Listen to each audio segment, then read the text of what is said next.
Nagbabalik na naman ang inyong tagapaglingkod ng mga balita at pawang katotohanan lamang naging mainit nga na usapin sa mundo ng social media.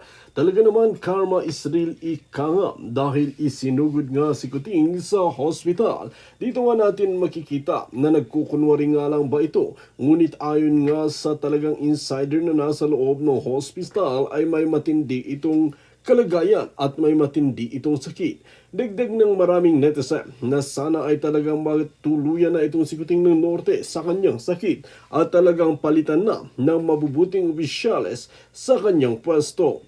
Banat ng maraming netizen na ito na nga ba ang pinakahihintay ng taong bayan na mawawala itong si Kuting ng Norte at mapapalitan ng mabuting opisyales ng bansang Pilipinas. Ngayon nga ay inaabangan ng marami kung ano nga ang magiging resulta ang pagtakbo sa kanya sa hospital. Dito nga natin mapapansin na marami ng taong bayan na excited na talagang matuluyan na ng malubhang sakit itong si Kuting ng Norte. Dito nga natin mapapansin na talagang hindi niya na nagagampanan ang kanyang tungkulin at talagang puro na lamang pangulimbat ng kaban ng bayan ang kanyang ginagawa. Well mga kaibigan, para nga sa karagdagang impormasyon, panoorin nga natin ang buong video.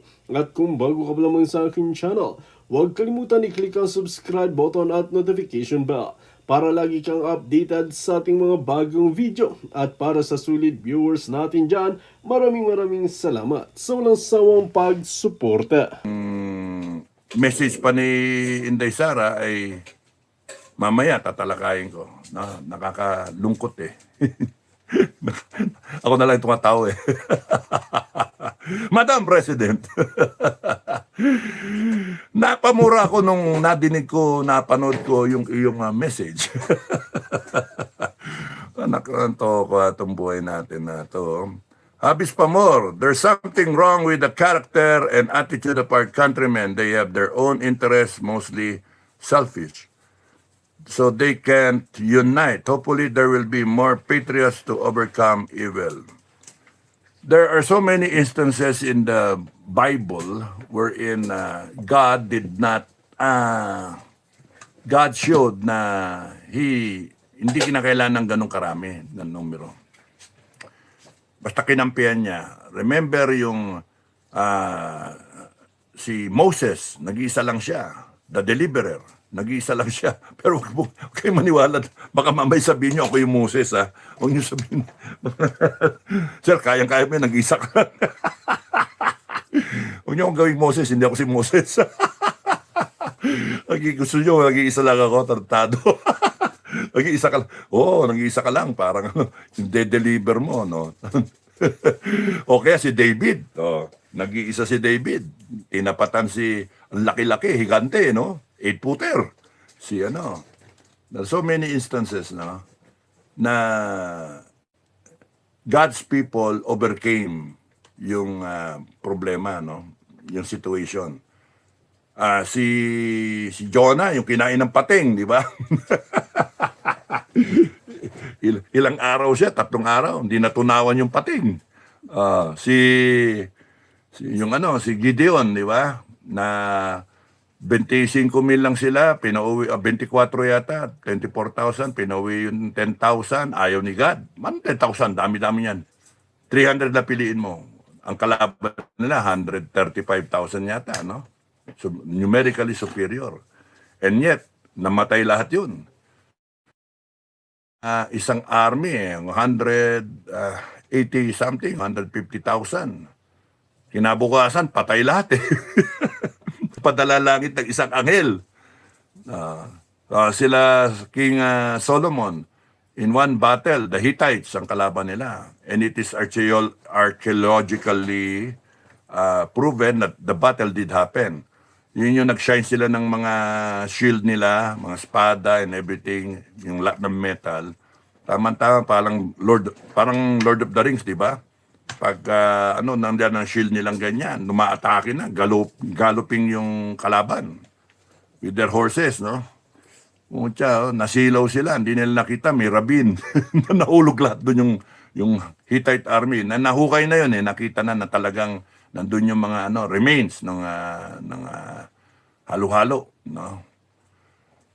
Maraming instances. Yung Jericho, yung ginagawa ng KOJC, di ba? Jericho March, no? Yung sa Jericho nangyari, never before na ano yon na na conquer ang Jericho. Maganda yung ano niya, yung kanyang fortress, no? So nangyari, pinaikot lang sila 7 araw, 6 na araw. 6 na araw, ikot doon. yung buong Israel ba. Tapos ika-7 araw, the 7 days, ika-7 day, ikot kayo ng 7 beses yata, tapos doon, sigaw-sigaw kayo. No? Ayun, nagiba yung yung fortress. Kaya nga, ibang klase. Ah, maraming instances sa Bible. Ay, naniniwala ako doon kay Moses, naniniwala ako doon. Lahat actually. Ay, yung fiery furnace, di ba? Yung 3 na hindi nagbow. Buong kingdom nagbow sa statwa ni Nebuchadnezzar, no? Doon sa statwa ng Diyos nila, no? Pinasasamba, pero ayaw niya. Ayaw ng 3. Pinasunog sila, nilagay sa pugon. 7 times the heat. Masunog nga yung mga gwardya, tsaka yung mga naglalagay ng mga panggatong. And then nilagay yung 3. Tapos nakakita sila, ka-4 na tao nandun sa loob. May multo sa loob. Tapos sinasabi, dinescribe na parang Son of God yung nandoon. Tapos na isang buhok, walang nasunog sa kanila. Imagine nyo. Grabe. Kaya nga, if you have God's protection, mga kababayan, and you have and you have your faith in God, this demon, this evil people will perish. No? Matatalo sila. God will, gustong-gusto yan ng langit. Gustong-gusto ni God yan yung kung kailan ka abgarbyado, kaya abgarbyado kayo mga Pilipino, tapos noon biglang mirakulo. Yun ang niya. Yun yung style niya, no? Kaya maniwala kayo sa Panginoon. Kaya huwag kayo natatakot. Huwag kayo natatakot. Pwede kayo mainis. Nakakainis talaga. Mag-rally ka na mag-rally. Ilang taong ka na nag-rally Wala pa rin leader Wala pa rin tatayo. Okay, mamaya yan. Mamaya. Away-away na. Anong nangyari dito? Sinira yung salamin ko, kinain ng aso. Tontado mga aso to. Okay. Ang daming troll, no? Thank you, Happy Spamor. Rosario Borsats. We are not free. The change ideology caused by the arrogance that America inherited. Look at many Americans, they don't mind going to debt just to have a high status.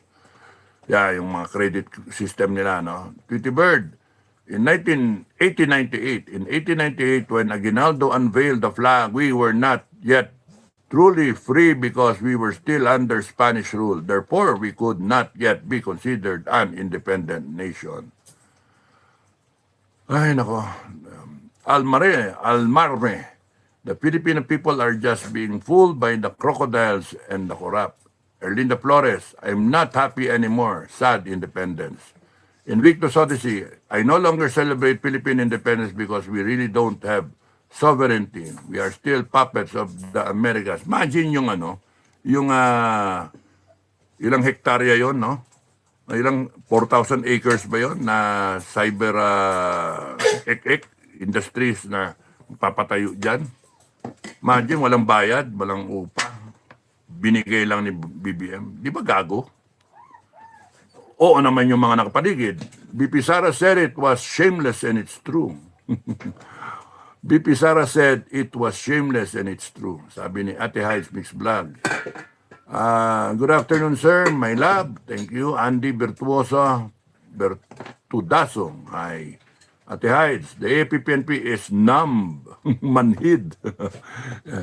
May kalyo na yan Merlinda Flores, it used to be the celebration of Independence Day. Were dancing. Now they are shouting for the Bangag president to step down. Na kailangan magkaroon ng ng isang event na mararamdaman natin yung totoong independence. There's got to be that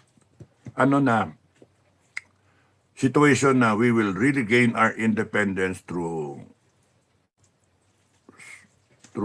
love of country, patriotism, risk of life. Yung talagang ganun ba? Tinayaan talaga natin as a generation.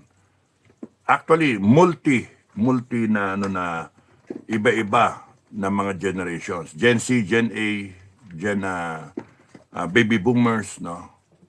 And even yung mas matatanda pa, no? Dapat tumaya tayong lahat. And then, maramdaman natin yung totoong takot na nakontrol natin, na pananalig sa langit, and then panalo. Tapos na yung we will make sure na sa mga susunod na mga taon, ramdam na ramdam natin, mararamdaman ng bawat henerasyon, salinlahi, yung paghihirapan natin. Hard-fought democracy. Hard-fought freedom. Independence. Hindi yung ganito. Niloloko lang tayo, niloloko lang natin sarili natin. Hindi naman tayo independent. Saka nakakita, yung mga batas natin is working against us. Saka nakakita. Kailangan talaga natin mag-reboot. Ay, nako. Wala kasi, namatay kasi si Bonifacio. Wala siyang anak eh. Leti Moreno. Good afternoon, watching from Naik, Cavite. Ingat po, Sir Capdado. Daming People power na, sir. Sabihin nyo kay Inday Sara. Good afternoon, Sir Capdado. Sabihin nyo kay Inday Sara. Kunyang vlog. They should have just given that to the earthquake victims instead of those fireworks. James Alan Chan. Hello, good morning, Sir Dado. The shameless government of Bangag, the thief of Budol, is too much abuse. Vice President Sara Duterte should really stand up. She is the one with the mandate. Mamaya, pag-usapan natin yung sinabi niya. Bayawak TV, good afternoon, Cap Dado, thank you. This is really frustrating, sir. Kumain ka ng kumain ng ice cream mo, kaya halo-halo. Tanggalin yung frustration. You are in control. Hawak mo ang beat. Beat. Hawak mo ang beat. You are in control. So, talaga tayo. Huwag kayo magpapaka-stress.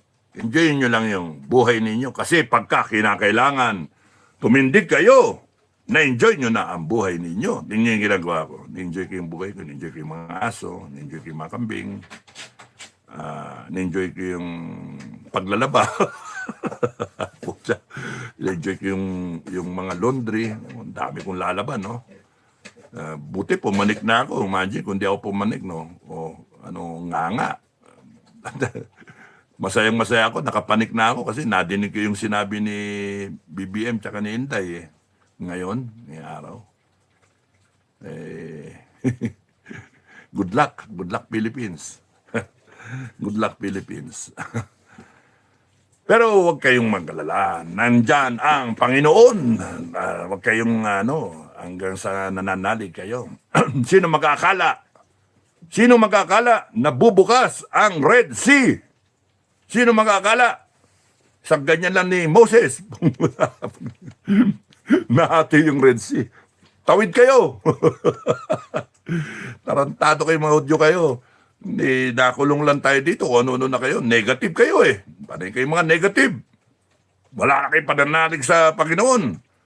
Makinig kayo. Pagmasdan nyo. Bungko na. Buka yung Red Sea. O tawid. Tumawid yung mga Egyptian, lunod.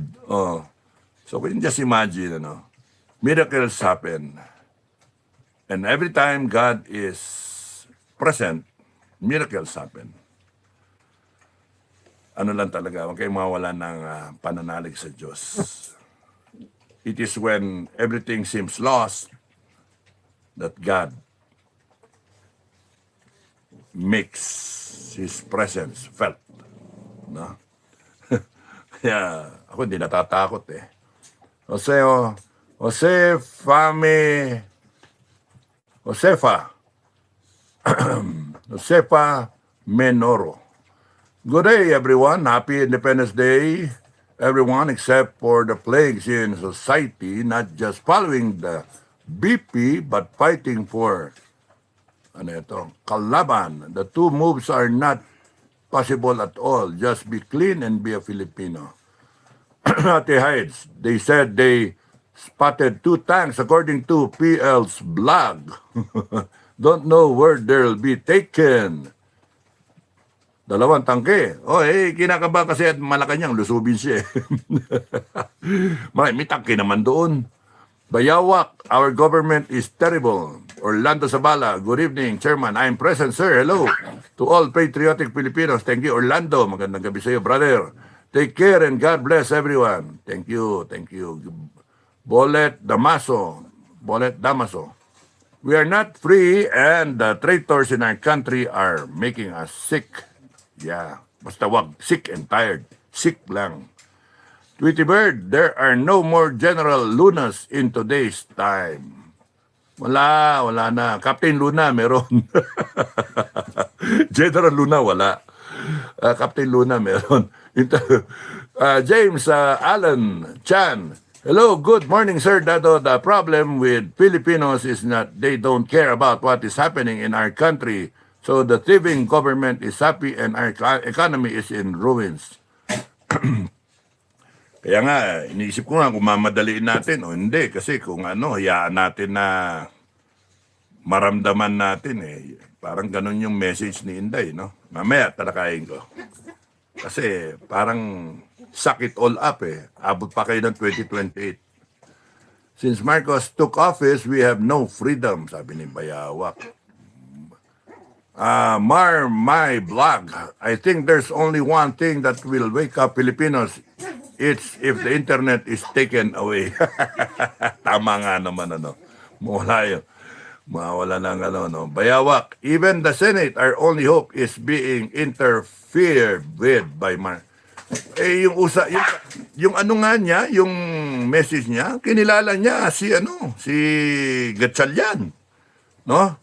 Senate pro tempore, no? Senate President pro tempore, Gatchalian. Hindi niya inano si Cayetano. Imagine that. In a speech, ng Independence Day. Di ba kakayaya? You see the irony. I love Mindanao, I love PRRD, I love Sara Duterte. I love Moro Brothers and I Peace, one Mindanaoan, forward Mindanao, sabi ni Ben Dalo. Tagal nga Edna Ugawa, hello po, good evening po Sir Dado. Joel Strongkoy, because the leader is the mastermind in theft. Gilbert Ugtong, good evening Sir Dado, thank you. Rigor Maximus, good afternoon everyone. No one is coming sir and that's what's sad. No one is coming, oh my God. I'm coming! wala talaga Ay nako, Pelomina Acosta, that's right. Preciosa Shetri. The people are also afraid it's not like in Nepal where they rush in immediately. Dead if dead. The same is the result of what the government Bangang is doing. Filipinos are being killed little by little. No freedom. Ay, kalupit nung napakawalang yan ni BBM. Sun War Entertainment. Nothing will happen if it's just a peace rally. It needs to be enforced. We'll just have to dream, sir, because there are only a few who have love for the country, sabi ni IC76PH. Malungkot kayong lahat, yung daming troll, Neri Sierra, sir, you will lead a total revolt. The BP doesn't want to speak in Davao. That's where the total expectation is, sir. Mindanao will really be left alone. Gusto ko yung mayin mama yung papakinggan ko ulit ng ilang beses. Napakinggan ko ng 3 beses Nung pakinggan ko ng 3 beses, malungkot akong 3 beses parang ko, yung feeling ko disappointed ako ng 3 beses. Okay, malungkot ako ng 3 beses. Tapos noon, inaano ko pa eh. Nagtanong pa ako eh, tama ba yung interpretation ko dyan? Baka may iba. Nagtanong pa ako ng ibang tao eh, kung ano interpretation eh. Maya-maya, pagka nag-vlog ako, pakinggan nyo na pakinggan yung mga yung message ni Inday, message ni Marcos. At tarakay natin mamaya sa question, sa mga comment nyo, sabihin nyo kung ano yung pakiramdam ninyo. Para gusto kong makita kung anong pakiramdam nyo. No. Joel Strongkoy, we all need Jose Rizal because we are against military PNP and church that is already curious to thieves. They say there's a coup in the AFP, sir. Wala, hindi natin alam kung fake news eh. BBM pays a lot of trolls on his troll farm. Yeah, kaya nga pagka umikot ang gulong, lahat ng troll na yan, nangyari. Huli lahat yan. Huli lahat yan. BBM pays a lot. Oh, thank you. Ami Estaris. It said the government has succeeded in changing the narratives. Many people believe that the mastermind of flood control is FPRD because it's still 2016. A few teachers I talked to said they were angry with BP. Quiet. Sherwin Arapan, keep up the good work, sir. Just leave those trolls alone, sir. Hindi ko na papatayin. Pag-ikot naman ng gulong yan eh. Okay. Rosario Borsats, I feel your sentiment, Cap Dado. If only Filipino patriotism were like that of Japan and China, we would also be prosperous. Milagros Centenoro Merosa. Kamusta na, ate? Yes, there are many. Milagros Centeno Romerosa. Thank you. Ingat kayo lagi. Mila, ingat kayo lagi. Harvey Gemini. That, sir, seems like a town that is losing hope. Ay, naka. Karen. Sabi ko nga para kay kami lumalaban, para saan ba to? Mamaya, sa live ko mamaya. Marcos fed these people a lot. That's why the House is loyal and the law is bending the Constitution. May hangganan lahat yan. As long as there's a suitcase lying around, there's no hope. Mar my blog. May hangganan lahat yan. Karen, hindi mo pwedeng, hindi ka mananalo pagkalaban mo ang langit. At yung tao, mahalan Diyos ang Pilipino Kaya hindi niya pababayaan ang Pilipino. Fight until the end of May 2028. Ang layo pa, no?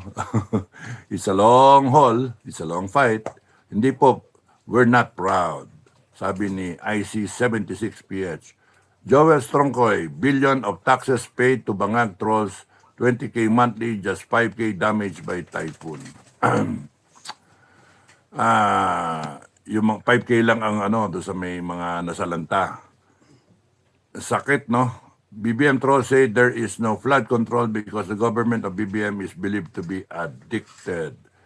Sabi ni Els Jum. Lito Lambanog. Boss BP Sara just needs to lead. Many will join the rally. Ayaw nga We are just friends, really. Karen Aloba. It's been 1 year since the announcement in shame on you. You are the ones who were imprisoned in ordinary construction and there is not even one group of Marcos. Oy, daming troll Mark my blog. Kumikita mga troll Paldo-paldo na naman sila. It's so hard to be a Filipino, especially if your husband is a foreigner. You'll be cut off from your friends. They'll trample on your Filipino identity. Sorry pasensya na kayo. Ganyan talaga ang buhay So Cab, hello sir, watching from Sydney. Love, our whole heroes must be grieving the day they sacrificed their lives so that we would have a free and peaceful nation. Oo, kumakabangon na sila ngayon. Joel Strongkoy, trillions of taxes stolen. Do you think Filipinos are happy? Of course not. King of the Dragons, it's a good time. Is there anything we can do to bring down this BBM? Tumayo kayo. Sin, hello. Good morning, sir. Thank you, Sin. Sin. Linda, hello po, sir. Adi Suarez, sir, the heroes sacrificed their lives but now our taxes are lifeless because of the corrupt. Ang daming troll talaga. Edna Ogawa, it's embarrassing. They're saying that they voted for Marcos. They know he's a thief. They're saying he's not a bad person. I am not a gay Filipino for nothing. It's better to look back at PRR's speech on Independence Day. Joel Strongkoy, I'm sure if there is a priest there, the people will lead the rally, but the priest also has a suitcase.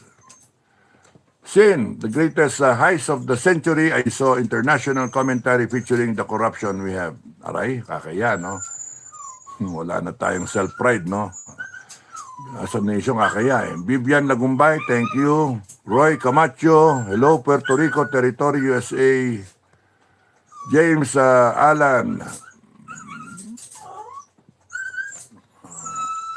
Chan, hello, good morning, Sir Dado.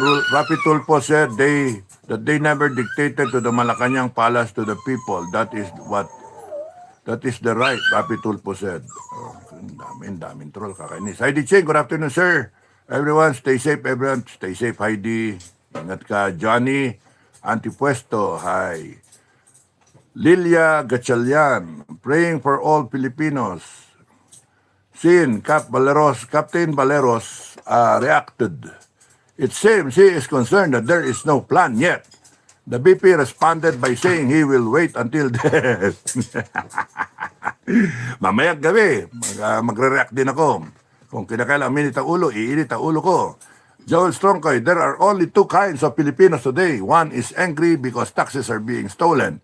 The other one is a protector to thieves because there is a bribe. T-Rex, hi.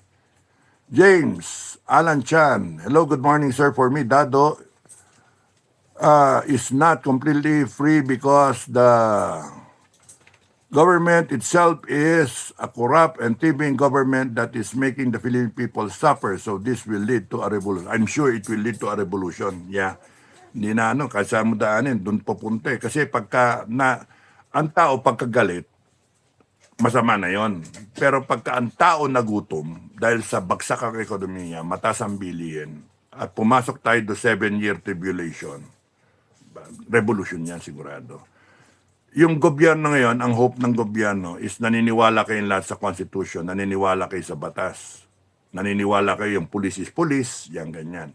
Pero dadating yung punto na hindi maniniwala ng tao. Binaboy kasi ninyo eh. Binaboy ng gobyerno. Yang sila Remulla, hindi na maniwala tao dyan. Kaya sa ombudsman, wala. Police, hindi. Dadating yung punto na ang tao talaga galit. Lalabas na lang armado. Ang inintay lang talaga ng tao, may mag-lead. Kaso walang mag-lead. Kaya yun yung question mark ngayon. No? Kaya ko sinasabi, mag-usap-usap na lang ng leader eh. Yun na yun eh, advanced thinking eh. Kung sakaling wala, abay mag-usap. Mauubos kayo. Mauubos kayo. Sa totoo lang, sa matter of survival, no?